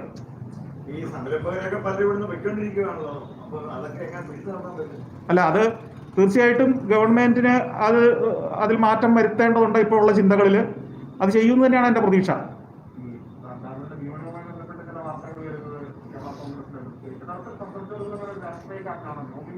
നിങ്ങൾ ഇതുവരെ എന്നെ ഏതെങ്കിലും ഒരു രാഷ്ട്രീയ പ്ലാറ്റ്ഫോമുകളിൽ കണ്ടിട്ടുണ്ടോ? ഞാൻ തികഞ്ഞ ഒരു സഞ്ചാരിയും മാധ്യമപ്രവർത്തകനുമാണ്, ഇന്നും അന്നും എന്നും. ഈ പ്ലാനിംഗ് കമ്മീഷനിലേക്കുള്ള എൻ്റെ ഒരു നിർദ്ദേശം പോലും അത് വളരെ ഉപരിപ്ലവമായ എൻ്റെ ജീവിതത്തിലെ ഒരു ഘട്ടം മാത്രമായിട്ട് ഞാൻ കാണുന്നുള്ളൂ.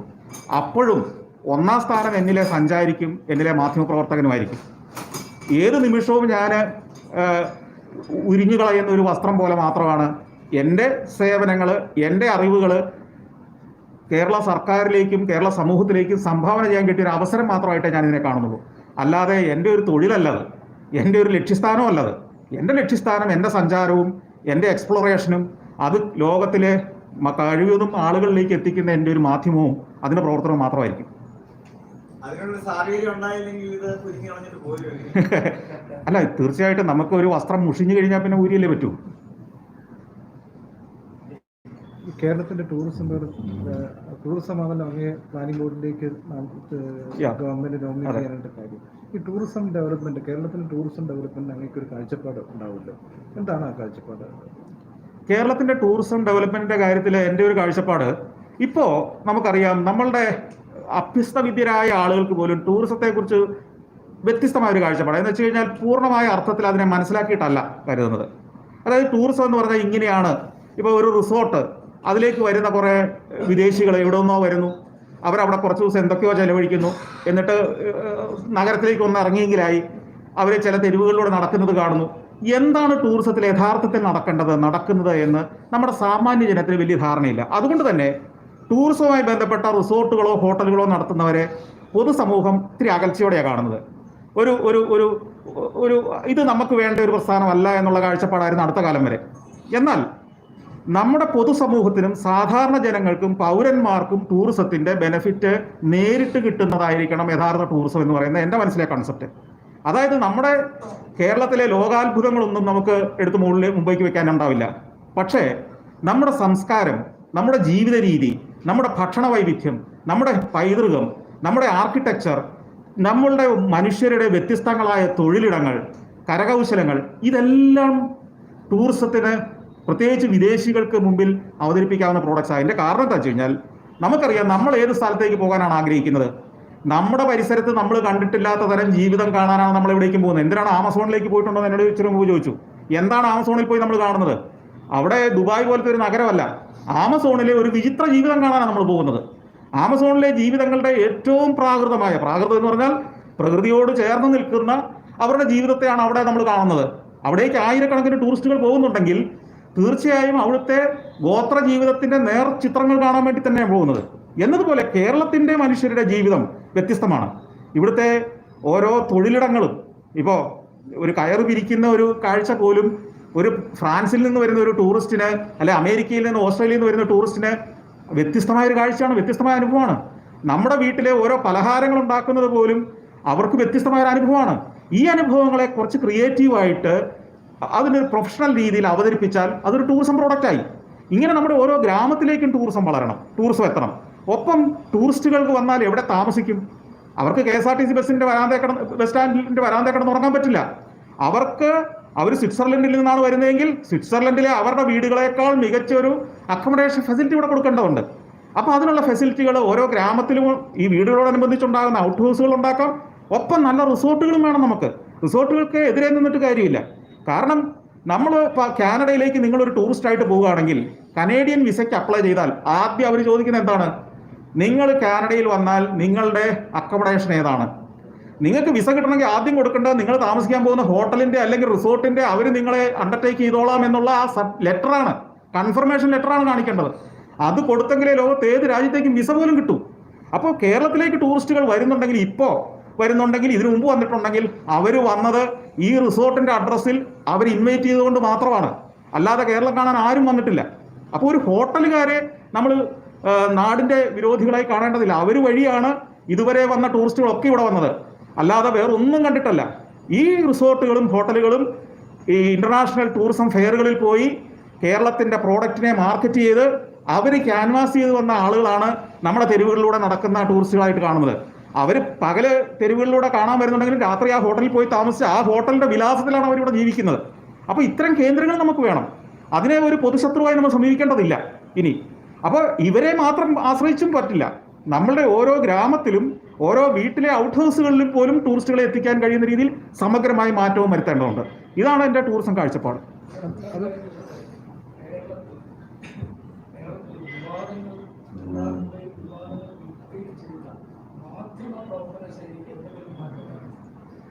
അതിന് ഞാനിപ്പോൾ ആലോചിക്കുന്നത്, കേരളത്തിലെ മാധ്യമപ്രവർത്തകരെയൊക്കെ നേരം കിട്ടുകയാണെങ്കിൽ ഇടയ്ക്ക് എൻ്റെ കൂടെ യാത്രയിൽ കൊണ്ടുപോവുക, പരമാവധി ലോകം കാണിക്കുക, എങ്ങനെയാണ് അവിടെയൊക്കെ മനുഷ്യൻ ജീവിക്കുന്നത്, നമുക്കതുമായിട്ട് താരതമ്യപ്പെടുത്താനുള്ള അവസരം ഉണ്ടാകുക. അത് സർക്കാർ ചെയ്യണം, ഇല്ലെങ്കിൽ നമുക്ക് അതിനൊരു പദ്ധതി ഉണ്ടാക്കാം നമുക്ക് ക്രമേണ. സത്യത്തിൽ ഈ യാത്ര ചെയ്യുന്നത് എല്ലാവർക്കും ഇഷ്ടമുള്ളൊരു കാര്യമാണ്. പക്ഷെ നമ്മുടെയൊക്കെ ഒരു പ്രത്യേകത എന്താണെന്ന് വെച്ചാൽ ഇവിടുന്ന് കോട്ടയത്ത് നിന്ന് മലമ്പുഴ വരെ പോയിട്ട് വരുമ്പോഴത്തേക്കും നമ്മുടെ ഒരു ഏകദേശം ഒരു ഇത്ര രൂപ എന്ന് കാൽക്കുലേറ്റ് ചെയ്ത് കഴിഞ്ഞാൽ ഏകദേശം അതിൻ്റെ ഒരു 5 ഇരട്ടി അതെ എങ്ങനെയാണ് പോകുന്നത് തിരിച്ചു വരുന്നത് ആ യാത്രയിൽ.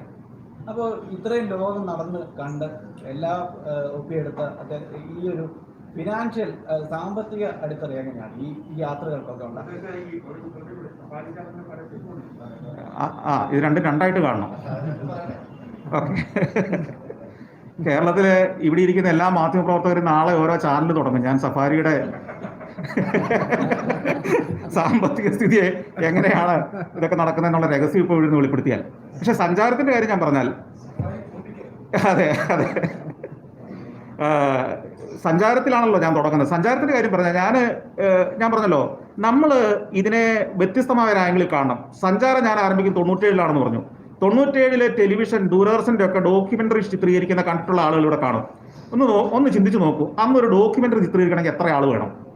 അന്ന് യൂമാറ്റിക് ക്യാമറയാണ്, അതിനൊരു ഡെക്ക് വേറെയുണ്ട്, ക്യാമറ വേറെയുണ്ട്, ട്രൈപ്പോഡുണ്ട്, അതിനൊരു ക്യാമറമാൻ ഉണ്ടാവും, നാലാമതൊരാൾ. ഒരു 5-6 പേരില്ലാതെ ഒരു ഡോക്യുമെൻ്ററിയോ ഒരു പ്രോഗ്രാം, ഒരു ന്യൂസ് കവറേജിന് പോലും 3-4 പേരാണ് ദൂരദർശൻ്റെ വന്നുകൊണ്ടിരുന്നത്. നിങ്ങൾ ഓർക്കുന്നുണ്ടാവോ? 4 പേരെങ്കിലും മിനിമം ആവശ്യമാണ്.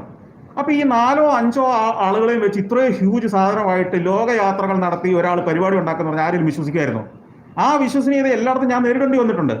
അവിടെ ഞാൻ തിരിച്ച് ചിന്തിച്ചു, ഈ ക്യാമറാമാൻ്റെ പണിയും ക്യാമറ അസിസ്റ്റൻറ്റിൻ്റെ പണിയും ട്രൈപോഡ് എടുക്കുന്നയാളുടെ ജോലിയും ഡയറക്ടറുടെ ജോലിയും ഒരാൾക്ക് ചെയ്യാൻ പറ്റുമെങ്കിൽ ഒറ്റയാൾ യാത്ര ചെയ്താൽ മതിയല്ലോ. അങ്ങനെ ഇത് 4-5 ഞാൻ തന്നെ ചെയ്യാൻ പഠിച്ചു. പഠിക്കുക മാത്രമല്ല, അത് ചെയ്യാൻ തയ്യാറായി. 6500 രൂപയാണ് എൻ്റെ ആദ്യത്തെ വിദേശയാത്രയ്ക്ക് അന്ന് വന്ന ചിലവ് നേപ്പാളിലേക്ക്. അത് വിവേകാനന്ദ ട്രാവൽസ് എന്ന് പറഞ്ഞാൽ കോഴിക്കോട്ടെ കമ്പനിയാണ് കൊണ്ടുപോകുന്നത്.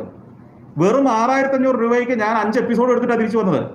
അപ്പോൾ ഒരു എപ്പിസോഡിന് എത്ര രൂപയായിട്ടുണ്ട് ചിലവ് നിങ്ങളൊന്ന് കൂട്ടി നോക്കൂ. ഇതാണ് അതിൻ്റെ എക്കണോമിക്സ്. പണിയെടുക്കാൻ നമ്മൾ തയ്യാറാണെങ്കിൽ നമ്മൾ പോകുന്നത് ഭക്ഷണം കഴിക്കാനോ ആഘോഷിക്കാനോ അല്ല, നമുക്ക് നല്ല ബോധ്യമുണ്ട്. ഞാൻ രാവിലെ പുലർച്ചെ 4 മണിക്ക് എഴുന്നേറ്റ് നേപ്പാളിലെ അന്നപൂർണ പർവ്വതത്തിൻ്റെ അങ്ങേ ചെരുവിൽ സൂര്യൻ ഉദിക്കുന്ന ദൃശ്യം ബാക്കി എൻ്റെ കൂടെയുള്ള ടൂറിസ്റ്റുകളെല്ലാം കിടന്നുറങ്ങുമ്പം വെളുപ്പിനേറ്റ് അത് എടുക്കാൻ ഞാൻ പോകും, ഓട്ടോറിക്ഷ വിളിച്ച്. അത് പോയി എടുത്തിട്ട് വരുമ്പോഴത്തേക്ക് ഇവർ പോയി ഏറ്റു തുടങ്ങിയിട്ടുണ്ടാവില്ല. അതിൽ തന്നെ എനിക്കൊരു എപ്പിസോഡ് തീരും. അപ്പോൾ ഇങ്ങനെ എങ്ങനെയാണ് നമ്മൾ പുതിയ കാഴ്ചകളിലേക്ക് പോകേണ്ടത്? ഒരു സ്ഥലത്തെത്തിയാൽ പരമാവധി കാഴ്ചകൾ കൊണ്ട് ചിത്രീകരിച്ച് പരമാവധി എപ്പിസോഡുകളിൽ സഞ്ചാരം എങ്ങനെ നിറയ്ക്കാം എന്നതാണ് എൻ്റെ ഗവേഷണം. അതിനുവേണ്ടി മാത്രമാണ് ഞാൻ പ്രവർത്തിക്കുന്നത്.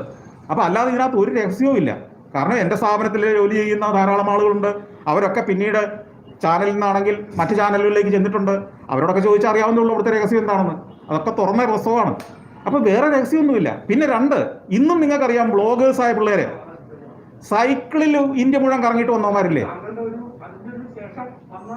തരംഗമാണ്. അപ്പൊ അവർക്കത് ടെക്നോളജി പിടികിട്ടി, അതുകൊണ്ടാണ് അവർ സൈക്കിൾ എടുത്തുകൊണ്ട് ഇറങ്ങിയത്. അരുൺ തഥാഗത് എന്ന് പറയുന്ന ഒരു ഒരു ഒരു വില്ലേജ് ഓഫീസർ മറ്റോ ഉണ്ട്, അദ്ദേഹം ഒരു സൈക്കിളിൽ കിഴക്കനേഷ്യ മുഴുവൻ കറങ്ങിയിട്ട് വന്നു 10-25,000 രൂപയ്ക്ക്. അല്ല, അത് ഞാൻ പറഞ്ഞ അതിന്റെ കോസ്റ്റ് ഇത്രയുള്ളതാണ് ഞാൻ പറയുന്നത്. അവര് സാധാരണ ബസ്സിൽ കയറി, സൈക്കിളിൽ കയറി, അല്ലെ ബൈക്കിൽ കയറി, അല്ലെങ്കിൽ എവിടെയെങ്കിലും ലിഫ്റ്റ് ചോദിച്ച് കയറി, ഹോട്ടലുകളിൽ ചെന്ന് ഭക്ഷണം കഴിച്ച്, വീടുകളിൽ അന്തി ഉറങ്ങി ഒക്കെ യാത്ര എങ്ങനെയും നമുക്കാവാം. നമ്മളാണത് കണ്ടുപിടിക്കേണ്ടത്. നമ്മൾ പഠിച്ചു വന്നിരുന്ന ഇങ്ങനെയേ യാത്ര ചെയ്യാവൂ എന്നുള്ള ചിന്തകളെല്ലാം മാറ്റിവെച്ച് നമ്മളുടെ കൺസെപ്റ്റുകളെല്ലാം ബ്രേക്ക് ചെയ്യാൻ നമ്മൾ തയ്യാറായാൽ അവിടെ എല്ലാം വഴികളുണ്ട്. ഇനി ഏറ്റവും അവസാനമായിട്ട് നിങ്ങൾക്ക് വേണ്ടി ഞാനൊരു ടിപ്പ് കൂടെ പറഞ്ഞുതരാം. ദിവസം ഒരു 100 രൂപ എന്നെ ഏൽപ്പിക്കാവോ? ദിവസം ഒരു 100 രൂപ എന്നെ ഏൽപ്പിച്ചാൽ എല്ലാ വർഷവും ഒരു വിദേശയാത്ര ഞാൻ നിങ്ങൾക്ക് ഓഫർ ചെയ്യാം.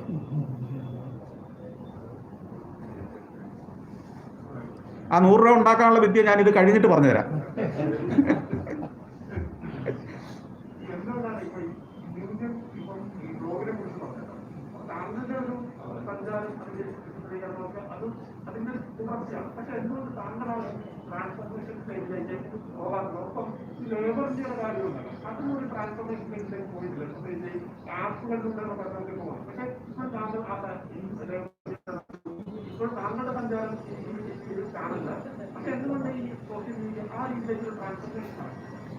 ഇപ്പോ ഞാൻ ഈ പറഞ്ഞ സാഹചര്യങ്ങളിൽ നിന്നുകൊണ്ട് തന്നെയാണ് നിങ്ങൾ ഈ പറഞ്ഞ പരസ്യമില്ലാത്ത ഒരു ചാനലും ഒക്കെ നടത്തുന്നത്. അപ്പോൾ അതിനൊക്കെയുള്ള ചുറ്റുപാടും എനിക്ക് ഇതിൽ നിന്നുള്ള ഉണ്ടാവുന്നുണ്ട്. രണ്ട്, സഞ്ചാരം എന്ന് പറയുന്ന പരിപാടി എൻ്റെ വ്യക്തിപരമായ ഒരു യാത്രയുടെ അനുഭവമായി സന്തോഷ് ജോർജ് കുളങ്ങര ചെയ്ത കുറേ അനുഭവങ്ങളും അങ്ങേരുടെ പ്രവർത്തനങ്ങളും അങ്ങേരുടെ ചില അവതരണങ്ങളും മാത്രമായി ഒതുങ്ങിപ്പോകേണ്ട ഒന്നല്ല. ഞാൻ സഞ്ചരിച്ച കാലഘട്ടത്തിൻ്റെ ഒരു രാജ്യത്തിൻ്റെ സമഗ്രമായ ചരിത്രമാണ് ഒരു സഞ്ചാരം, അവിടുത്തെ ജീവിതമാണ് സഞ്ചാരം. ഞാനത് ചിത്രീകരിക്കുമ്പോൾ ഞാൻ മനസ്സിൽ കാണുന്നത് ഇത് മലയാളത്തിൽ വരേണ്ട ഒരു പരിപാടിയല്ല. ഞാനത് മലയാളികൾക്ക് വേണ്ടി അവതരിപ്പിക്കുന്നതേ ഉള്ളൂ. സഞ്ചാരത്തിൻ്റെ ഇപ്പോഴത്തെ ഒരു എപ്പിസോഡിൻ്റെ ശബ്ദം മാത്രം ഞാൻ ഇംഗ്ലീഷിലേക്ക് മാറ്റിയാൽ അത് ഇംഗ്ലീഷ് പരിപാടിയാണ്, അത് അറബിക്കിലേക്ക് മാറ്റിയാൽ അറബി പരിപാടിയാണ്. അതുകൊണ്ടാണ് ഞാനൊരു വ്ളോഗിൻ്റെ സ്വഭാവം എടുത്തണിയാത്തത്. വളരെ ലളിതമായ വിഷയങ്ങളിലേക്ക് പോകാനോ അവതാരകനെ മാത്രം കേന്ദ്രീകൃതമായിട്ടുള്ള ചേഷ്ടകളിലേക്ക് പോകാതെ ഒക്കെ നിൽക്കുന്നതിൻ്റെ കാര്യം, ഇതൊരു ഗ്ലോബൽ നിലവാരത്തിൽ ചരിത്രത്തെ അടിസ്ഥാനമാക്കി അത് ഏത് ഭാഷയിലേക്ക് വോയിസ് ഓവർ മാത്രം മാറ്റിയാൽ ഏത് രാജ്യത്തേക്ക് മാറുന്ന പരിപാടികളാണ് സഫാരിയിലെ എല്ലാ പരിപാടികളും, മിക്കവാറും എല്ലാ പരിപാടികളും, ചരിത്രത്തിലൂടെയൊക്കെ ഉള്ള അപൂർവ പരിപാടികൾ ഒഴികെ. അപ്പോൾ ആ ഗ്ലോബൽ കാഴ്ചപ്പാടുള്ളതുകൊണ്ടാണ് ഇന്നും അതിൽ നിൽക്കുന്നത്. രണ്ട്, ലേബർ ഇന്ത്യ എന്തുകൊണ്ട് ഓൺലൈനിലേക്ക്, ലേബർ ഇന്ത്യ ഇപ്പോഴും ഓൺലൈൻ പ്രോഡക്ട്സ് ഉണ്ട്, 2 വർഷമായിട്ടുണ്ട്. പക്ഷേ ഞങ്ങൾക്കറിയാം കേരളത്തിലെ ലേബർ ഇന്ത്യ അന്നും ഇന്നും അതിൻ്റെ ഒരു വില നിങ്ങൾ നിരീക്ഷിച്ചാൽ മനസ്സിലാവും. ഒരു വർഷത്തെ എൻ്റെയർ കണ്ടന്റ് ഞങ്ങൾ കൊടുക്കുന്ന 250 മുതൽ 350 രൂപ വരെയാണ് ഒരു വർഷത്തെ ഫീസ്. അത് 10 ലക്ഷമായിട്ട് കൊടുക്കും, 35 രൂപയുള്ള അർത്ഥം ഒരു മാസം പഠിക്കാനുള്ളതിന്. ഇത് ഓരോ അതിസാധാരണക്കാരനും അഫോർഡബിൾ ആയ ഒരു പ്രോഡക്റ്റാണ്. ഞങ്ങൾക്കൊരു ആപ്പ് ഡെവലപ്പ് ചെയ്ത് 75,000 രൂപയ്ക്ക് 50,000 രൂപയ്ക്ക് വേണം വിൽക്കാം. ഞങ്ങളെടുത്തിരിക്കുന്ന തീരുമാനം സാധാരണക്കാരന് ഇത് പ്രാപ്യമാകണം.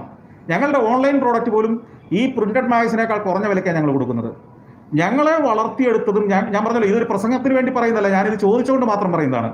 കേരളത്തിലെ പരമാവധി വിദ്യാർത്ഥികളിൽ എത്തുക എന്നുള്ളതാണ് ലക്ഷ്യം. അല്ലാതെ ഏറ്റവും എളുപ്പത്തിൽ കുറെ പണം സമ്പാദിക്കുക എന്നുള്ളതാണ് ഞങ്ങൾ ലക്ഷ്യമാക്കുന്നില്ല. അങ്ങനെയുണ്ടെങ്കിൽ സഫാരിയിൽ എനിക്ക് ഇപ്പം തന്നെ പരസ്യം വാങ്ങാമല്ലോ. ഇത്തരം ചില വീക്ഷണങ്ങളും കൂടെ ചേർന്നതാണ് നമ്മളുടെ സ്വഭാവ രൂപവൽക്കരണം നടത്തിയിരിക്കുന്നത് എന്നുള്ളത് കൊണ്ട് തന്നെ അതിൽ ഉറച്ചു നിൽക്കുന്നു. എന്നാൽ പുതിയ ടെക്നോളജിയെ സ്വീകരിക്കില്ലെന്നല്ല. നമുക്കറിയാം സഫാരി ഇതിങ്ങനെ വരുമ്പോൾ തന്നെ സോഷ്യൽ മീഡിയയിലും പുതിയ മാധ്യമത്തിലും ഒക്കെ സഫാരി സജീവമാണ്. എന്നെ ഈ പറഞ്ഞ ആശയങ്ങൾ കേരളത്തിൽ മുഴുവൻ സ്പ്രെഡ് ചെയ്ത് സഫാരി ചാനൽ മാത്രം കണ്ടിട്ടല്ല, അതിൻ്റെ സോഷ്യൽ മീഡിയ വിഭാഗം കൂടെ പ്രവർത്തിക്കുന്നത് കൊണ്ടാണ്. അപ്പം കാലത്തിനനുസരിച്ച് മാറേണ്ടത് തന്നെയാണ്. എന്നാൽ അത് അഫോർഡബിൾ ആയിരിക്കണം, എന്നാൽ ഏറ്റവും യൂസർ ഫ്രണ്ട്ലി ആയിരിക്കണം. ഇപ്പം കുട്ടികൾക്ക് പ്രിന്റ് രീതിയിലുള്ള ലേബർ ഇന്ത്യയുടെ പരമ്പരാഗത പ്രോഡക്റ്റാണ് ഇപ്പോഴും ഇത് രണ്ടും ഞങ്ങൾ ഇറക്കുമ്പോഴും ഏറ്റവും കൂടുതൽ 90% ആളുകൾക്ക് ആവശ്യം എന്നുള്ളത് കൊണ്ടാണ്. ഞങ്ങൾക്ക് കൃത്യമായ ഫീഡ്ബാക്ക് കസ്റ്റമേഴ്സിൽ നിന്നുണ്ട്. ഞങ്ങൾ ഫീൽഡിൽ നിരന്തരം നിൽക്കുന്ന കമ്പനിയാണ്, അതുകൊണ്ട് നമുക്കറിയാം, അതുകൊണ്ടാണ് അതിൽ നിൽക്കുന്നത്.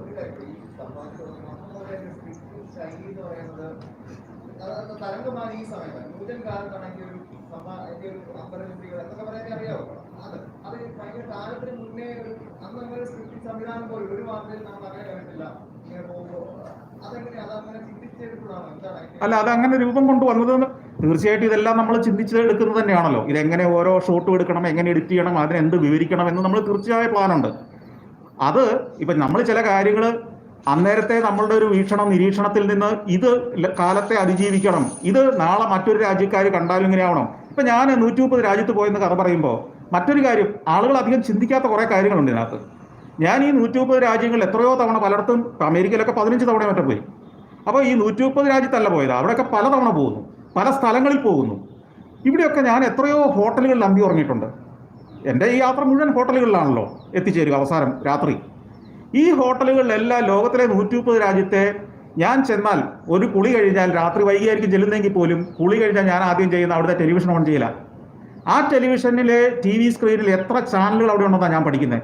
പുലരുവോളം എൻ്റെ ജോലി ഇതിലെ ഓരോ ചാനലും അതിൻ്റെ ന്യൂസ് ബ്രേക്ക് എങ്ങനെ ചെയ്തിരിക്കുന്നു, അവരുടെ ഗ്രാഫിക് കാർഡ് എങ്ങനെയാണ്, അവരുടെ കളർ സ്കീം എങ്ങനെയാണ്, അവരുടെ സെറ്റ് ഡിസൈൻ എങ്ങനെയാണ്, അവരുടെ പ്രോഗ്രാമുകളുടെ സ്വഭാവം എന്താണ്.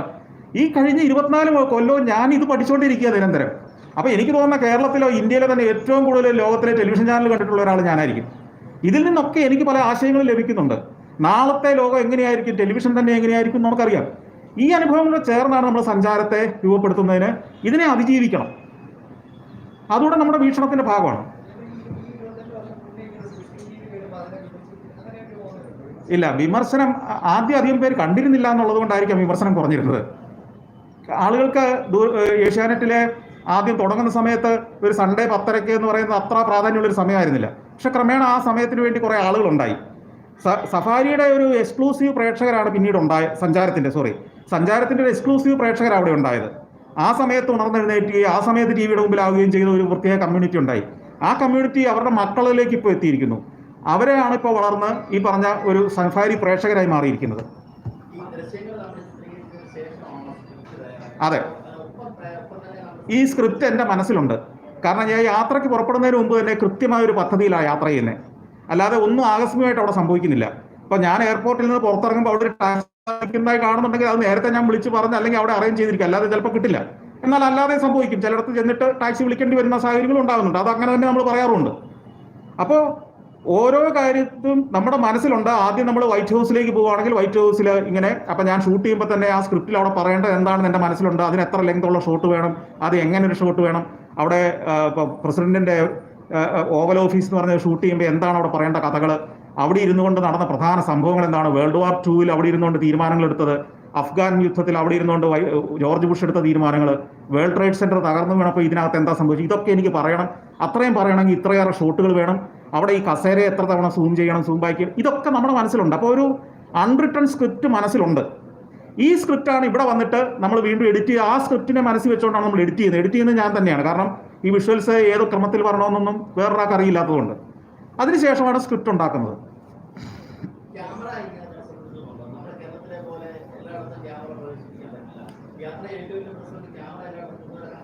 അതെ അതെ, അതൊരു വലിയ പ്രശ്നമാണ് പലയിടത്തും. എന്നാൽ ഇപ്പം നമുക്കറിയാമല്ലോ, ഒരു പബ്ലിക് പ്ലേസിൽ നമുക്ക് ഒരാളുടെ നേരെ ക്യാമറ ചൂണ്ടുന്നത് ഈ പ്രത്യേകിച്ച് വികസിത നാടുകളിലൊക്കെ വലിയൊരു അപരാധമാണ്. അവർ ഇഷ്ടപ്പെടുന്നില്ല അത്. ഇപ്പോൾ ഒരു ബസ്സിനകത്ത് കയറിയിട്ട് നമുക്ക് പലരും എന്നോട് ചോദിക്കും, ബസ്സിലെ അകം എന്തുകൊണ്ട് കാണിച്ചില്ല, അല്ലെങ്കിൽ ഒരു ഗ്രാമത്തിലേക്ക് പോയി വീടിനകത്ത് എന്തുകൊണ്ട് ചെയ്തിരിക്കുന്നില്ല. ഈ വികസിത നാടുകളിലൊക്കെ ഗ്രാമങ്ങളിൽ, ഞാൻ ഒരിക്കൽ അമേരിക്കയിലൂടെ ഒരു കാറിനകത്തിരുന്ന് ഗ്രാമത്തിൻ്റെ ഷൂട്ട് എടുത്തുകൊണ്ട് പോവുകയാണ്. ഒരു 15 മിനിറ്റ് യാത്ര ചെയ്തപ്പോഴത്തേക്കും 2 പോലീസ് വണ്ടി മുമ്പിൽ വന്നു. ഏതോ ഒരു ഗ്രാമീണൻ പോലീസ് വിളിച്ച് പറഞ്ഞു, ആരോ ഒരാളെ ഉള്ളവിടെ ഈ ഗ്രാമത്തിൻ്റെ വീഡിയോ എടുത്തുകൊണ്ട് പോയിട്ടുണ്ട്, പിടിക്കണം. അപ്പോൾ ഇതെടുത്ത് അകത്ത് വെച്ചോളാൻ പറഞ്ഞു. ഗ്രാമീണർക്ക് കംപ്ലൈൻ്റ് ഉണ്ട്, അതുകൊണ്ട് ഷൂട്ട് ചെയ്യാൻ പാടില്ല. അപ്പം ഒരു ഗ്രാമത്തിൻ്റെ പുറത്തെ ദൃശ്യം പോലും പകർത്തിക്കൊണ്ട് പോകാൻ ഇത്തരം വികസിത നാടുകളിലെല്ലാം വലിയ തടസ്സങ്ങളുണ്ട്. അവരുടെ സ്വാതന്ത്ര്യം, അവരുടെ സ്വകാര്യതയൊക്കെ മാനിക്കുന്നവരാണ് ഈ വിഭാഗം. നമുക്കൊക്കെ പലപ്പോഴും ഒരാൾ ക്യാമറ നമ്മുടെ നേരെ ചൂണ്ടിയാൽ സന്തോഷം തോന്നുമെങ്കിൽ അവർ നേരെ തിരിച്ചാണ് പലർക്കും. അപ്പോൾ അതുകൊണ്ട് തന്നെ ഈ വികസിത നാടുകളിലൂടെയുള്ള ചിത്രീകരണം, വികസിതം മാത്രമല്ല, ആഫ്രിക്കൻ നാടുകളിലെ ചില അവികസിത നാടുകളിൽ ഇതേ പ്രശ്നമുണ്ട്. അവർക്ക് കുറേ അന്ധവിശ്വാസങ്ങളാണ്. ഇപ്പം ക്യാമറയിൽ അവരുടെ ദൃശ്യം പകർന്നാൽ അവരുടെ ആയുസ് കുറഞ്ഞു പോകുമെന്ന് വിശ്വസിക്കുന്ന ഗോത്രങ്ങളുണ്ട്. അവർ നമ്മളെ ഓടിച്ചിട്ട് തല്ലും. അങ്ങനെ ജിബൂട്ടിയിലൊക്കെ എനിക്ക് അനുഭവങ്ങൾ ഉണ്ടായിട്ടുണ്ട്. അപ്പം ഇത് രണ്ടിടത്തും ഇതേ പ്രശ്നം ഉണ്ടാവും.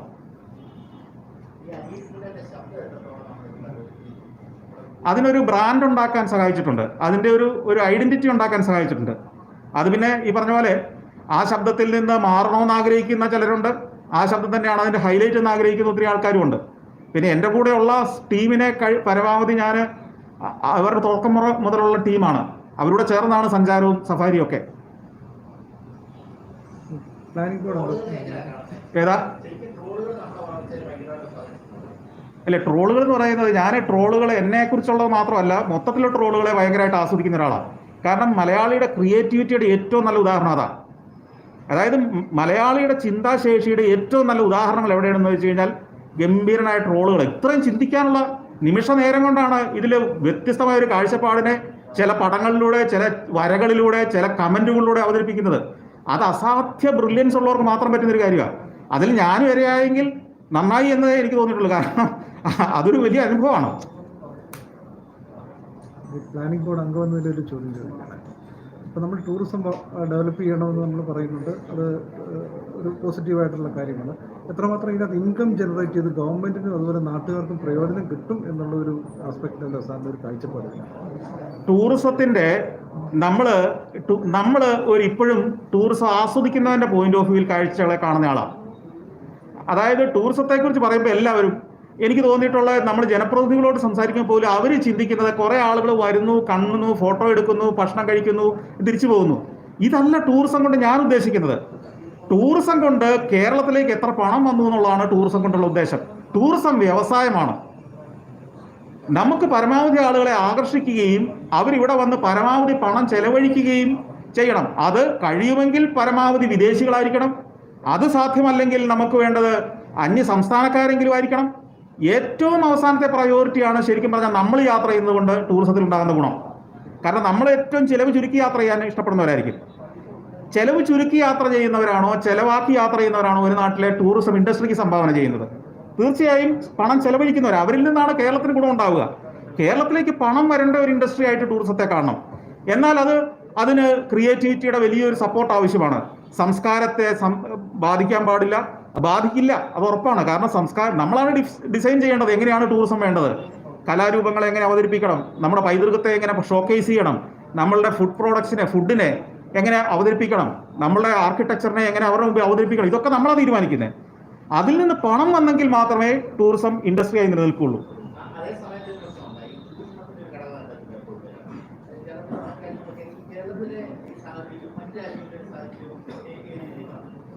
ചൂഷണം എന്ന് പറഞ്ഞാൽ ആരെ ചൂഷണം ചെയ്യുന്നതിന്റെ കാര്യം അല്ല, അതാ ഞാൻ പറഞ്ഞത്. അതിനകത്തൊരു പ്രൊഫഷണലിസം ഇല്ലാത്തത് കൊണ്ടാണ്. വിദേശികൾ പണം മുടക്കാൻ തയ്യാറായിട്ട് തന്നെയാണ്. ഇപ്പം ഞാൻ അമേരിക്കയിലേക്ക് പോകുന്നുണ്ടെങ്കിൽ അതിനുവേണ്ടി ഒരു നിശ്ചിത തുക മാറ്റി വെച്ചിട്ടാണല്ലോ ഞാൻ പോകുന്നത്. ഇപ്പം അവിടെ എത്ര വേണം താമസിക്കാനെന്ന് എനിക്കറിയാം, ഭക്ഷണത്തിന് എത്ര പൈസ വേണമെന്ന് എനിക്കറിയാം. ഞാൻ ചില അമ്യൂസ്മെന്റുകളിലേക്ക് അല്ലെങ്കിൽ ചില പ്രത്യേക കാഴ്ചകളിലേക്ക് ടിക്കറ്റ് എടുത്ത് പോകണമെങ്കിൽ വേണ്ടി ഇതിനൊക്കെ പണം പോകട്ടിട്ടാണ് പോകുന്നത്. എന്നാൽ ഇതല്ലാതെ ചിലർ നമ്മളെ വഞ്ചിക്കുന്ന ഒരു സ്വഭാവം വരുമ്പോഴാണ് ഈ ചൂഷണം എന്ന് പറയുന്നത്. യഥാർത്ഥത്തിൽ വാല്യൂവിനുള്ള ഒരു പ്രോഡക്റ്റ് കൊടുത്താൽ ആർക്കും അത് ചൂഷണമായിട്ട് തോന്നില്ല. എന്നാൽ വലിയ ഇല്ലാത്ത ചില കാര്യങ്ങളുടെ പേരിൽ നമ്മളെ വഞ്ചിച്ചിട്ട് പോകുന്നത് അത് ഒരു നാട്ടിലും ടൂറിസം വളരാൻ സഹായിക്കില്ല. അത് ടൂറിസത്തിൽ മാത്രമല്ലല്ലോ, ഒരു സാമാന്യ കച്ചവടത്തിൽ പോലും അത് ബാധകമല്ലേ. നമ്മളൊരു സാധനം മേടിക്കാൻ പോകുമ്പോൾ പോലും ഈ ചൂഷണം ചെയ്താൽ നമ്മൾ നിന്ന് കൊടുക്കില്ല. അപ്പൊ ഈ വരുന്നവരും അത് തന്നെ ചെയ്യും.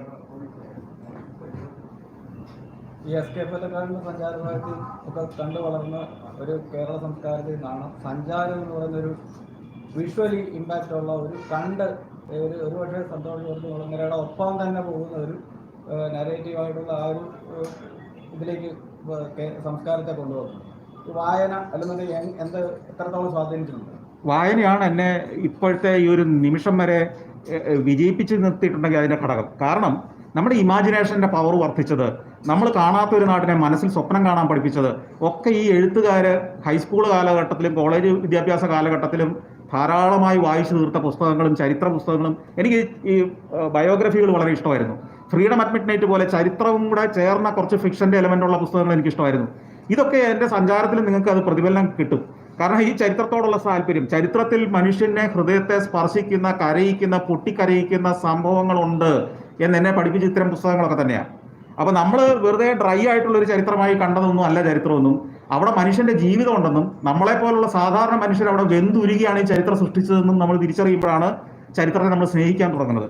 അപ്പോൾ ഈ പുസ്തകങ്ങൾ തന്നെയാണ് എൻ്റെ ബേസ്.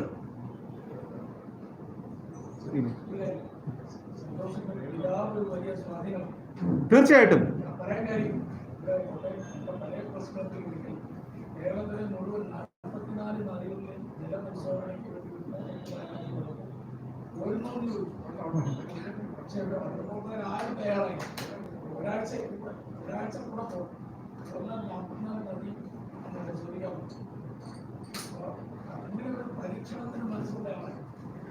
അല്ല, തീർച്ചയായിട്ടും അതെ. ബാല്യകാലത്ത് ഈ നമുക്ക് സമൂഹത്തിലെ എല്ലാവരും ചെയ്യുന്ന വഴിയുടെ തന്നെയല്ല നമ്മൾ പോകണം നിർബന്ധമില്ല എന്ന് എന്നെ പഠിപ്പിച്ച ഒരാൾ എൻ്റെ പിതാവ് തന്നെയായിരുന്നു. അദ്ദേഹം വ്യത്യസ്തമായ പരീക്ഷണങ്ങൾ നടത്തിയിരുന്നു. അതുകൊണ്ട് തന്നെ എൻ്റെ വീട്ടിൽ നിന്ന് ഇത്തരം പുതിയ കാര്യങ്ങൾക്ക് ഇറങ്ങുമ്പോൾ ആരും തടസ്സം നിന്നിരുന്നില്ല എന്നുള്ളത് വലിയൊരു അനുഗ്രഹമായി മാറി. പലയിടത്തും പലർക്കും തടസ്സമായി നിൽക്കുന്നത് സ്വന്തം കുടുംബം തന്നെയാണല്ലോ.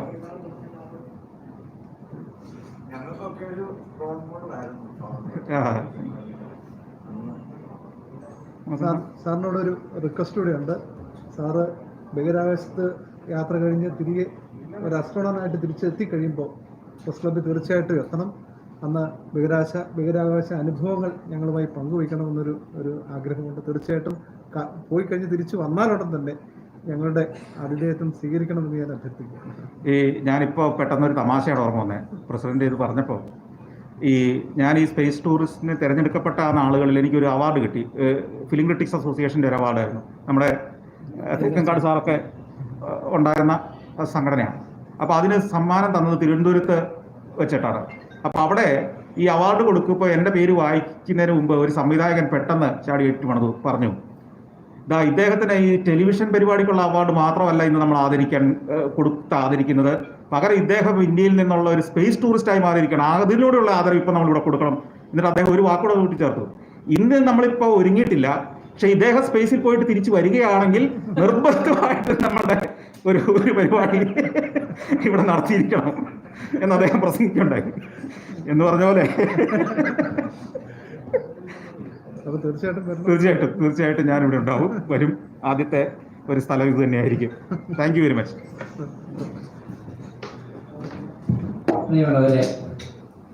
ലോക സഞ്ചാര ദൃശ്യ സാഹിത്യത്തിൽ അടയാളപ്പെടുത്തിയ മലയാളി ശ്രീ സന്തോഷ് ജോർജ് കുളങ്ങര മാധ്യമപ്രവർത്തനത്തിൽ നിന്നാണ് സഞ്ചാര സാഹിത്യത്തിലേക്കും സഞ്ചാര യാത്രകളിലേക്കും ഊർജം ഉൾക്കൊണ്ടതെന്നാണ് നമുക്ക് എല്ലാവർക്കും അറിയാം.